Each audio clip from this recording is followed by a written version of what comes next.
Here we are, it's the big day, we are at the meeting.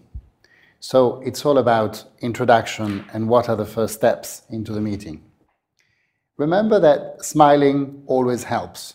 Don't go there with a long face because that's not going to be very helpful, and this I think is valid whichever nationality you're dealing with. The second thing is be cheerful, meaning be natural, but don't laugh too much, just be yourself. Decide where to sit. It sounds like not important, but it actually is. Depending on what is the table setting, depending on how many people are in front of you and where you are, you may want to take a pose which is a little less hierarchical or less formal or maybe more informal. It's up to you to decide, but it's very important. You can sit facing a desk, you can sit sideways, you can sit with a team in a corner, or you can sit with a team all on one side, but obviously it changes the type of meeting.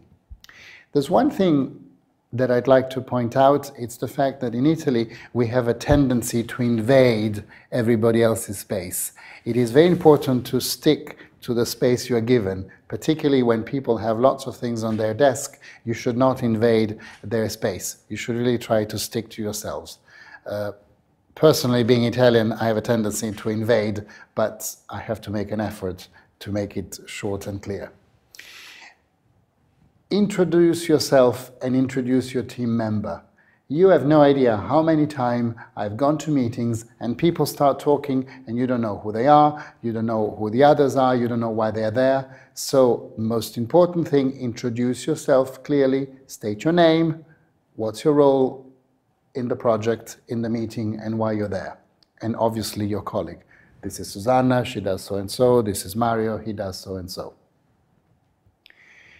The last thing in terms of introduction is to have a clear agenda. You should never start a meeting before there's a mutual understanding on how much time do we have and what is the agenda of the meeting. Una cosa importante sul linguaggio da usare. Remember that even if you're talking your own language, the person you have in front of you may come from a different background. If you're dealing with a human resource director, if you're dealing with a finance person, if you're dealing with a technical person, or if you're dealing with a colleague, another architect like yourself, we all have different ways of talking and we all have different vocabulary. So do not assume that the person in front of you understands your vocabulary, because very often they wouldn't know what open plan means, they wouldn't know what a fire exit means. So every time you need to make sure, looking in the people's eyes, that the person has actually understood what you're saying and the reason you are saying it.